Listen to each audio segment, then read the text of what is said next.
Mayong adlaw kaninyong tanan nga nagpaminaw karon niling tulumanon kining akong suliran. Ilabi na kaninyo Dr. Rene Obra o Attorney Ellen Bathan.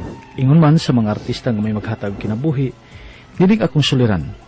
Tagwaalan ko ninyo sa pangan nga Louie, 45 anyos. Minyo og may mga anak. Taga Davao Oriental.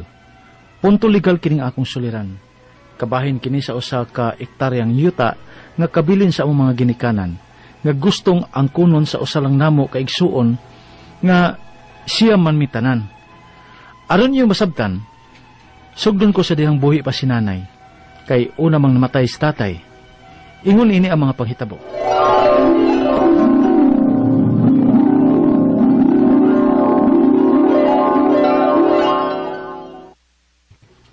Asa na sang manghod ni mo, Louie? Ay matinga pa man ka ng George nay. Lagan magid na. Tuwa na sa to sa mga barkada, nag-inom. Ay, kaugtas, kung ba mong manghod, uy, Louie? Tabangi ko ninyo pitol adabi kay wala biyas tatay ninyo. Na, ay lang ko na yun eh. Kay, mabuor ba king ako pasensya? Kung ako'y papitulo ni mo, ana na, mabunog ko ng bata, ana. Wa ko mo ingong imong kulatahon. Badlongon lang ba? Nya, kaya di ba na madagbadlong?